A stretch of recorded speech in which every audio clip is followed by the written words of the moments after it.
Thank you, Mr. Mayor. Evening, everyone. I just wanted to take this opportunity for those who haven't spoken to the strategic planners just to let you know what's happening at the minute. So we have a review of the planning scheme currently underway, and we're looking for... Louder? You want me louder? No, I've never been told that in my entire life. All right, okay, I'll go louder.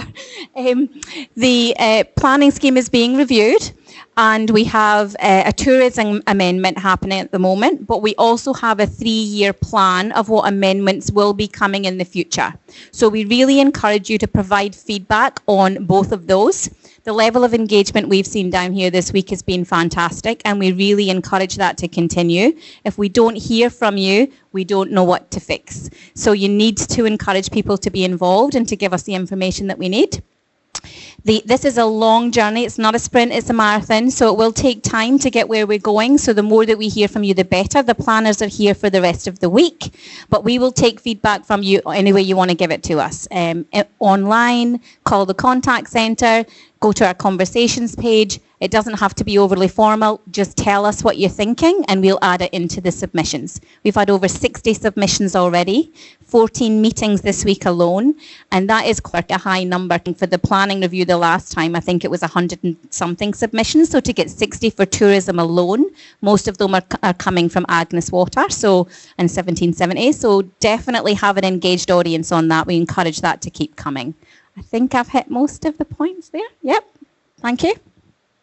Thank you. And do we normally take questions on that now? Or is there questions for Kimberly while we're there? I think maybe during the table sessions everyone's asked every planning question they could. And I want to do shout out to the team. You've been here for the last couple of days, and I think maybe tomorrow as well, meeting with lots of community members, lots of community groups, making sure everyone's voice is heard. And you don't get many chances at amendments to planning schemes, especially one this big. The last time we did it something like this was 2008, really, when we did Our Place, Our Plan, when we amalgamated councils together, and there's been little amendments since. This is your chance for to make a big change. And we put 2 new staff on in the department. Obviously, Kimberly's the new general manager. Well, new staff. We brought them back, but that's because they're so good. So now we might hand over to Phil to talk about walking paths, and it's actually got a proper title, Walking Network Plans. Thanks, Phil. Thanks, Matt. Everyone, thanks. Yeah, we're down here to, I guess, talk about the walking network plans. There are, I guess, a state government initiative that is to develop a walking catchment around a 2 kilometre radius around a specific walking catchment. So we've picked the main beach at Agnes, and we're trying to see what we can do to improve walkability of the Agnes region in that kind of catchment. What it then does is it enables us to get state funding so that we can try and provide those catchments. So makes it easier on council to fund them if we can get the state to pay for them, or partly pay for them at least. So yeah, that's what we're doing. It'll be up on our websites shortly. So with our maps, those that haven't seen us tonight will get a chance to provide their feedback on those maps on the website as well. Cool, thanks. That's everything. Any questions for Phil on... There we go. You got a question, Phil. You don't get away. All right, we'll bring a mic over to you. Yeah, you do. I'm wondering, does council get given a certain budget to be able to buy parcels of land? Like, for instance, next to Cody's place, right, there's a vacant, empty block that's for sale now. It was for sale maybe 3 years ago. It's right next to Tom Jeffrey Park, so it's adjacent. We need more parkland because the families that are coming into this town are insurmountable. They just keep coming, and pregnant women, and it's just growing as a place for an accumulation of like outdoor public space and family space. Tom Jeffrey Park itself is not really that big. Sometimes often the beach is really hot, right?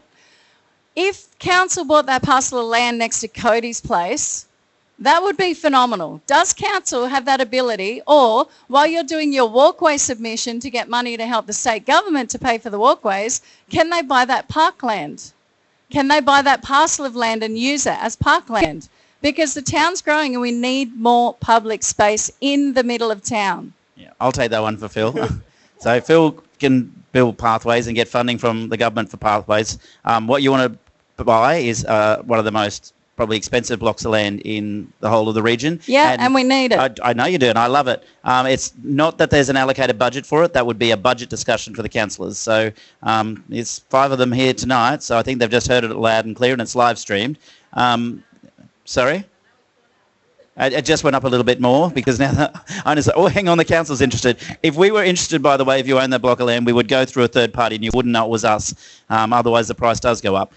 It's a conversation, but yeah, it's we did.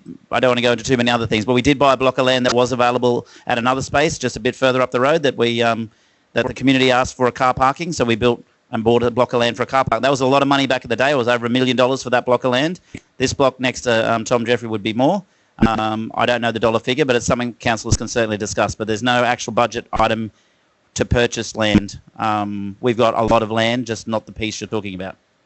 Yeah, but when you think about Gladstone with all the foreshore and the marina land and all of the parkland along the front of Tennham Sands, Agnes only has Tom Jeffrey Park, and there's bits and pieces at 1770.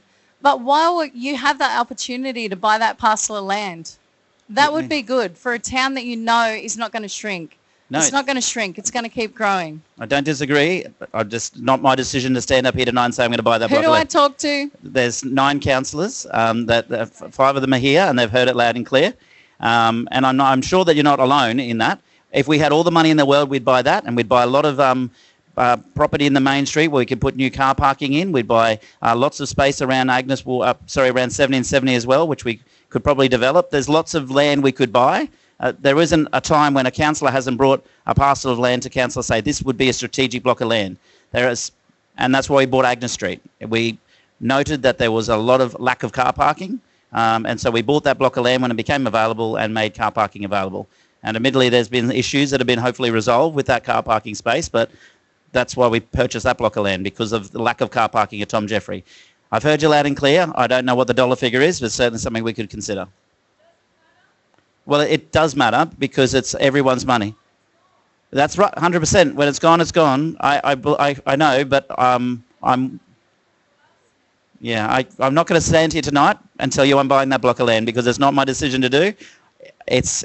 We'd need to find out how much it's worth. We'd need to have a conversation as a council and determine whether that was what we should buy. There's other levels of government that could buy it and keep it as well, that have got a lot more money than we do. So, all right, well, I talked to one of them today, and that's the next question is about that, and I can reveal some of those conversations. So, any questions about parking? Paths. Well, we've got Phil here. We do have a question about paths. We'll bring you a microphone. This one might be for you. Hopefully.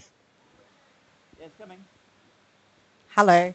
So I didn't get to see the plans, but I note you said a 2-kilometre radius from the town centre. Just thinking about, we have a little bit of footpaths already around the town centre. A thing that's come out a lot of time in the community consultations with the tourism organisations is connectivity along Bicentennial, Captain Cook Drive and along Round Hill Road for cycleways, not just footpaths, but for cycleways. Is that something that's getting put in alongside with the pathways, footpath? Is it going to be cycle path as well? Yeah, so cycleways, we have what I guess is the other state government document like this called the Principal Cycle Network Plan, which covers where cycling infrastructure can go that the state will fund. And it doesn't have the 2-kilometre radius. So I guess this plan is purely looking at walking pathways, and that's where the state has put in that 2-kilometre radius around it. Council's planning will consider outside that radius. This is just anything on these plans the state will fund, which is for cycling infrastructure, Principal Cycle Network Plan. So it doesn't limit us. We will include other types of infrastructure outside that radius, but for this plan specifically, the state has put guidelines around what we can and can't do with the plan. Is that over here, Neil? You got yeah, okay, you can go. I know you're loud, but we need to give you a mic. Thank you. Just to footpaths, cycleways. Obviously, connectivity is great, and I'm really stoked that you're actually looking into that, and you got that on your desk. From the end of the Captain Cook Drive at the marina, that just terminates to nowhere, and I've got it on the list here. A 20k zone and some designated cycle footpath conversations with the marina would be really great. So right through that whole boat ramp rigging area, there's kind of like a bit where no one's looking, and then it starts again up at the toilets. So we would like to have a conversation to improve that whole amenity through there. And obviously the key thing is for it to be safer. And a 20 kilometre an hour zone, I think, is the simplest way. It's literally 2 signs and tell the police to do their job, and the people crossing the road then aren't running a risk, because there's, you know, multiple family sizes, and there's, well, we have 20 to 26,000 people, you know, turning up to jump on a lark tour, and I see near misses regularly. I put up a fake sign and it got pulled down because it was a fake sign, but it was just literally pedestrians crossing 20k advisory style. We just need to slow that traffic down. Yeah. And everyone seems to be in a hurry at that point, when that's puts my guests at risk, and it obviously puts my business at risk. And 20 k's an hour, slow them down, and I think it'd be wise to mark some, like a path where pedestrians, even if they cross the road and go along the other side for a bit, I don't know, but some sort of pedestrian crossing, forethought rather than responding to some sort of tragedy. That'd be great. Yep, yeah, thanks for that. We've definitely got that. The pathway stopping at the marina is a bit of a missing link to then get it up to where it starts again a bit further. So that is definitely something we know about, and we'll be hopefully working towards to close at one point. Hands to Matt. Thank you. I'll take the 20. On south end of Curtis Island, the residents had a similar issue because obviously the default speed is 50, and they don't want that, the default speed. So we put yellow 20 advisory signs up that says 20 kilometres an hour is a recommended speed. It's still technically 50, but I know what you're asking for, a permanent 20. That's a different conversation, but it can happen. But we can certainly put up the 20 kilometre advisory signs, and then they put up 20 is plenty themselves around the place, and it's amazing how much people actually respect them on Curtis Island, a little bit smaller than Agnes 1770, but that could be an easy fix. There was another hand up. Here we go. Might be for you, Luke. Thank you very much. I'm Mike from Travellers Rest, and with the bike tracks and walkways that you've got going, you're saying that it's a 2 kilometre radius. People arriving into town now, such an influx, 2 kilometres means nothing to them. We've got a lot of people riding bikes from way out by Murphy Road and all the way out there. Start off at 70 Headland, or what we know as Round Hill Head. It's not 70 Headland, Round Hill Head. 45 minutes later, going along a road, you could be out at Urimbala Beach. It doesn't take long. It's only 25 k's out there, and there's no pathway. We get a lot of people at our campground with bikes, but they're too scared to bike along the road into town because of obviously 100 kilometre an hour with construction vehicles and all this sort of thing, and maybe a 10 centimetre shoulder on the road at some places. But now I am preparing a letter to give to you, Matt, at some stage. It's been a bit busy, and it's just an introduction about the Ergon easement where their power lines are and their power poles. Either side of the power poles is about a 15 metre nice manicure, or can be manicured, but it's always slashed around there, and that would be great to start a track. It doesn't have to be a bitumen 3-lane, 4-lane walkway, bikeway, but just a track that people are able to bike safely in and out of town. Not only does it help the locals as well, but it will bring a bit more economy to the town, and it runs in alignment too with the Boyne and Burnett Rail Trail as well, where people in the Gladstone Greater Region can do more biking throughout the area. Think about it, please. Yeah. As Phil said, the state government funding is for the 2 kilometres. We didn't put the 2 kilometres in. We would have said 20. That way we get a lot more money out of the state. But they've limited it to 2, so we'll take funding from them for those areas, and anything outside that will be on us. You send me a letter. Is that all for bypass? Yeah. That 2 kilometres go out to Bicentennial or Was? It stops just before it. I guess that's just where we can draw lines to. There's probably nothing stopping us including Bicentennial that in the plan. It's just it comes back around, I guess. But yeah, that's we can include it. We'll, I guess, as we go through the state review, see if they let us keep that little bit extra. But that's, I guess, their guidelines we're kind of bound by. Again, it doesn't stop council doing it. It's the state. So. Now, if no one's listening online or anywhere else, let's include it and hope they don't measure it. Right.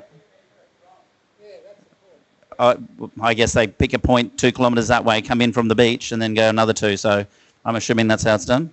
Yeah. I'm hoping, and then you go 2 k's the other way. So I think it just falls off Bicentennial Drive, but just falls off. But that's all right. Let's I don't think anyone's getting out there with the measuring stick, so let's just include it in our plan and see what happens. If they come back and say it's not included, like I said, it doesn't stop council doing that. But where there's a bucket of funds from the state, we will always use their money first before we use your money or ratepayers' money on a project, and same with the federal government. Since I've been elected in the year 2000, my number one goal is to get more money out of Brisbane and Canberra. And that way we spend more of your money here and spend more of their money here. Thanks, Phil. We might go, because we're running out of time, to the pre-notified question, and then I'll take questions from the floor. And I'm sure the councillors would love to take questions from the floor as well, wouldn't you, councillors? Right, sure. Phil. We have one submitted question for tonight, so plenty of time for questions from the floor. The question is, what is the council putting in place to support the medical and transport issues for the aged and disabled in the region? Okay, what was it? Medical and transport. Medical and transport issues. I read that wrong. I thought they were asking me for a hospital.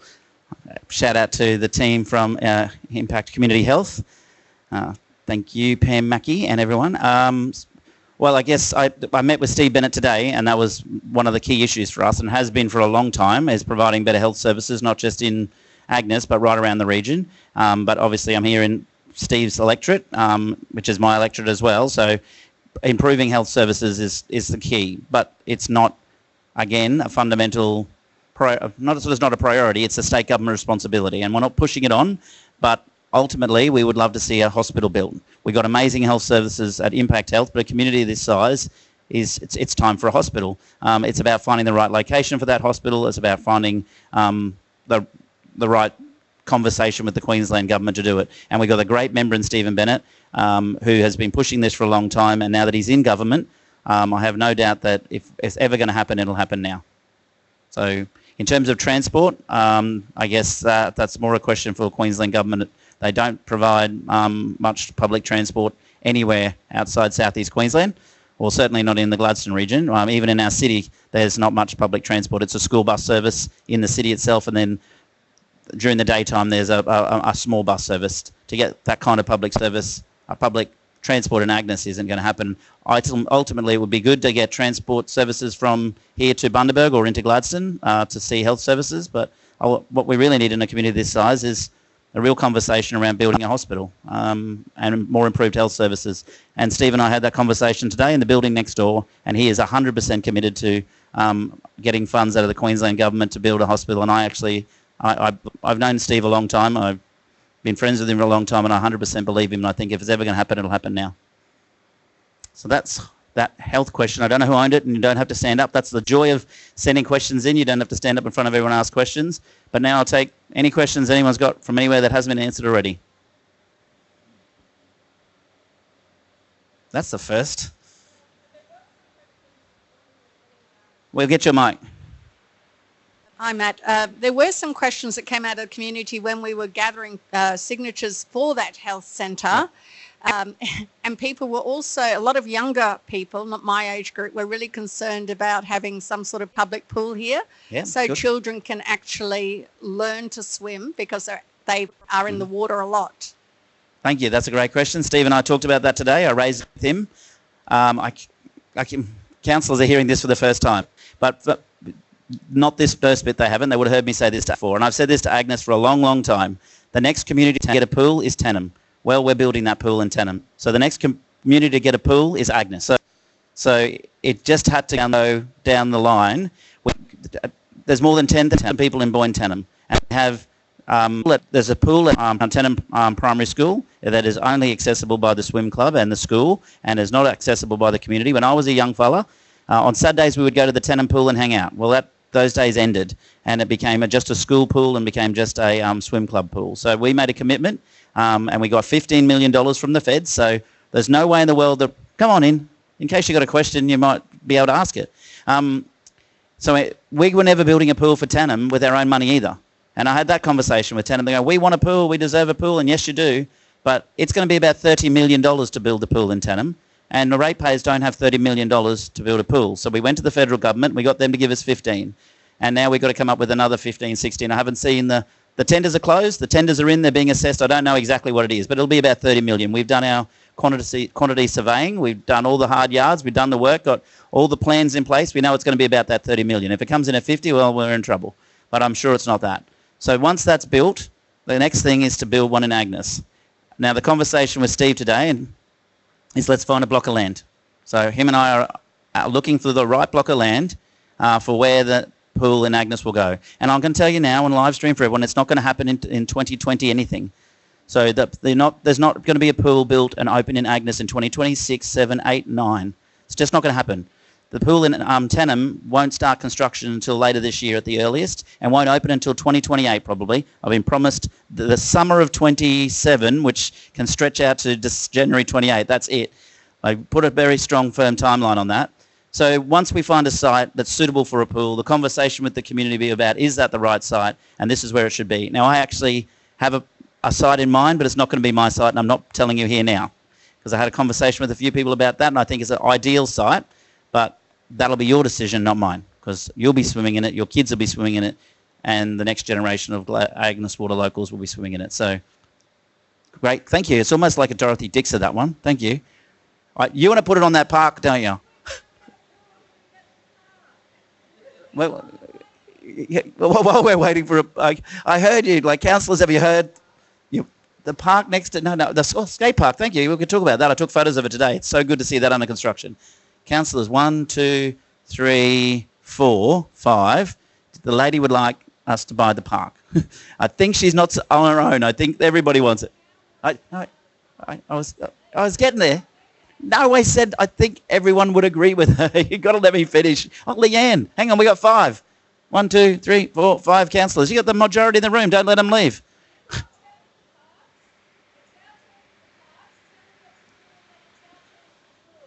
Tannum's got a park at Millennium Esplanade. Yes, it's a lovely park. Well, we do have an amazing park at 1770. That you don't think that's amazing? Oh, well, it's beautiful though. We are sorry, we're getting sidetracked. I know what you want, and I know it's not just you. There was one up here. Then we'll come back down this way.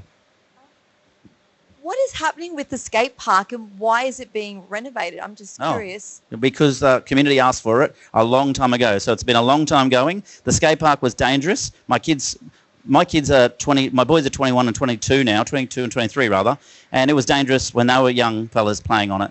The community asked for an upgrade. The Agnes Water community has a young youth group, a youth skateboard group that came to council and said, we would like a new skate park, please. And we said, absolutely. We went through the community consultation process for years about looking at a new skate park, looking at a pump track, got the experts in to sit down with the kids and sit down with the community and design this new park. And it's under construction and it's fantastic and the kids will love it. And so will everyone who comes and visits Agnes. And that's why you're getting a new skate park. And I could not be happier about it. Check my Facebook later tonight. You'll see the plans. Because I took photos of it under construction and the plans are on it. It's awesome. And over here again? Yeah, just the land between the creek down at the beach and the ocean.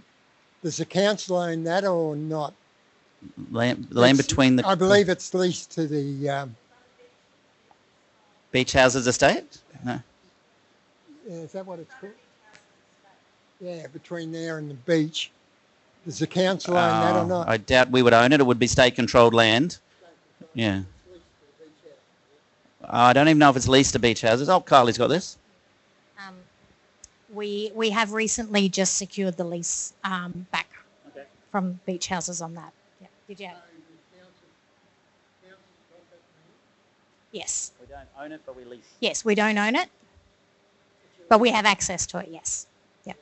So we're going to commence maintenance of it very shortly and then consider how we might open that whole space up for the community. That is under consideration now. Okay. All right. Okay, I'm hearing you. I'm hearing you. All right.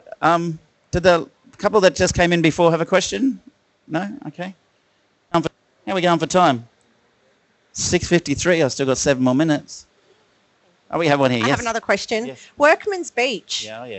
We'd all, I think, love to see that reopened and reutilised. I think that served a really great purpose in the community to remove the people who are maybe camping in other areas where they maybe shouldn't. So I'd love to know what the plan is for that. Yeah, well, Carly's got a plan that she could talk to you about. It's been an ongoing issue, but I heard a great plan today, Carly, that you're going to hear for the first time as well, speaking to a local.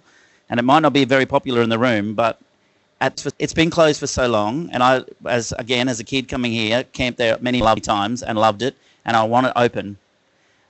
There's issues that Carly can probably talk about opening it, and that's the idea that was suggested to me and to Councillor Holzheimer today, and I won't know who, but a local resident said, why don't you just clear it up a bit and make it available to motorhomes or camping, self-contained, like called motorhomes, aren't they? Yes. You make it available to RVs. At least that way people can access it again, and it can be used again and it can be enjoyed again, and it'll cost council very little, and we wouldn't have to go through the issue with the people that are wanting to lease it and then all the upgrades of the amenities and all the rest of it. I don't think that's a crazy idea. It's the first time I've heard it, and I don't mind it. And I think at least for 12 months we could see whether it worked while we go through the upgrade conversation. Do you want to talk about that upgrades and all the rest? It was an idea, but it's a great idea, I thought. Generally, those ideas become my to-do list. Oh, yeah, that's I said you're with me. Whatever. Oh, gee, where do I go on this one? Okay, so council have made it very clear to me that they want the community to be able to access that space again. Community have made it very clear to me that they want to be able to access that space again.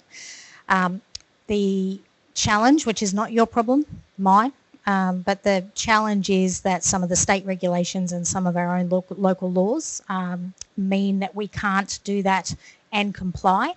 And obviously we're asking other people to comply. And so we can't not follow those rules and then go and enforce another caravan park in town to do something that we're not doing ourselves. So that's a challenge for me, but it doesn't, I can't allow that to stop us. So we just repicked this project up again about a month ago, and Christy, our economic development lead, so we're going to have a different view from it, and we're going to come down and have some conversations with some people. I'm looking over there at Amber, because we're going to have some conversations with DCTC around how we do this. We need a yes if, and we need to be able to make this happen, so how do we make it happen? In the meantime, I don't mind the idea of RVs, but anyway, something would be better than nothing. Do we have one more question over here? Yep. Can we get a mic over this way? And then I think I'm running out of time. I've got 4 minutes left. I'm not sure if it's the right forum, but while we're asking about things being open again, the Paperbark Forest walk. Yep. That's one question, and just a second question. Again, I'm not sure if it's the right forum, but council rates. So when I first moved here, my rates were about $4,000, and this year it'll be 7,700.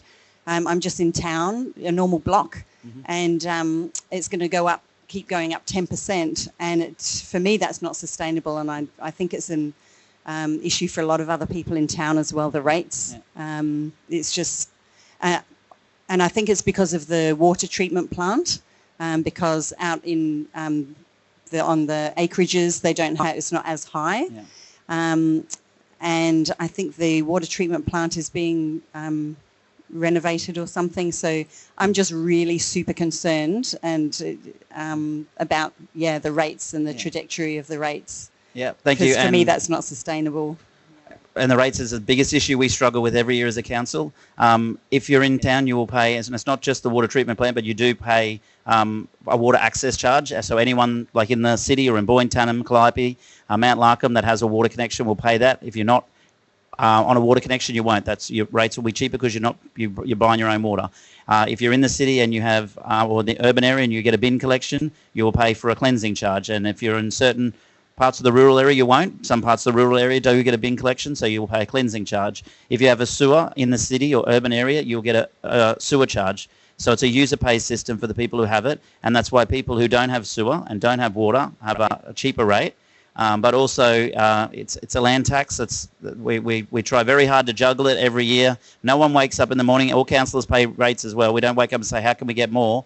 The biggest issue, and it's hard to explain, and people can get away with whatever opinion you want, but we have 10,000 square kilometres and we have less than 70,000 people. And I get, oh, my rates are cheaper in Brisbane, my rates are cheaper in Sydney, my rates are cheaper in Melbourne. Well, of course they are. There's millions of people there in a smaller area. The city of Sydney's tiny. The rates are going to be really cheap.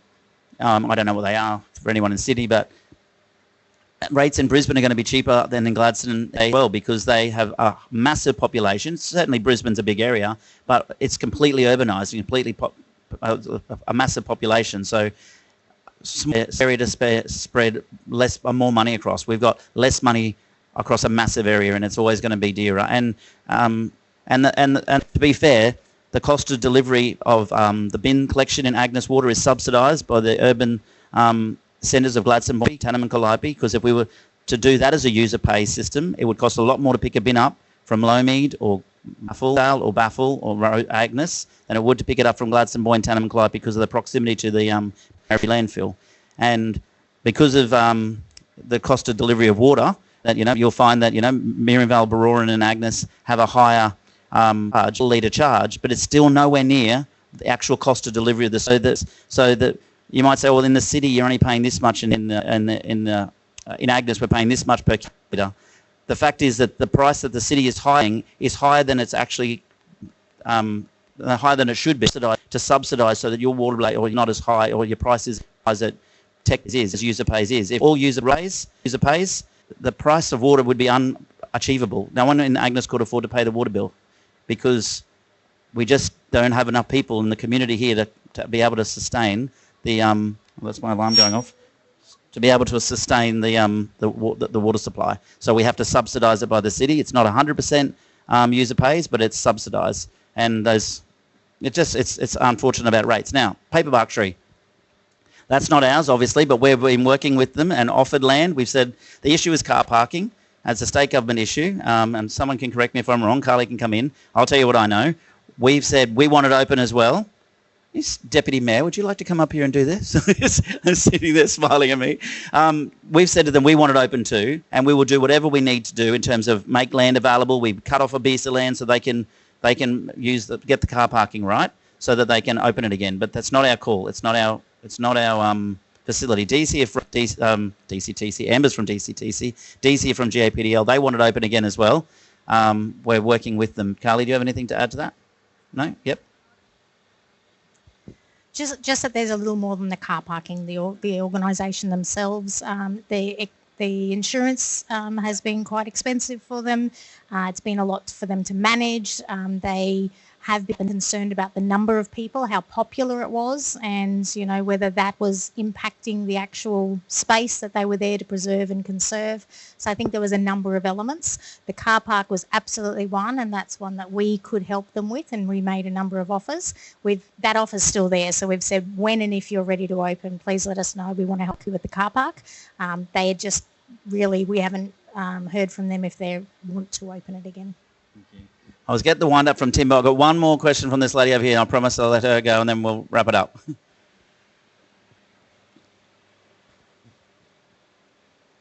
It seems we have a lot of parking issues, and people have parked there organically for a long time, and there's never like hundreds of people there at the same time.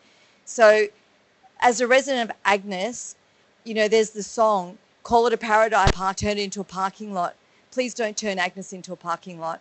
Yeah, no, we definitely won't, but that's not what like Carly said, that's not the only problem there. We just wanted to help them where we could because it's out of our control, and it wouldn't be a parking lot, it would just be a space, cut off a bit of a space of a bit of land that we own to allow them to have the space they needed so that people weren't parking on the road and other things. So I think insurance is probably their issue.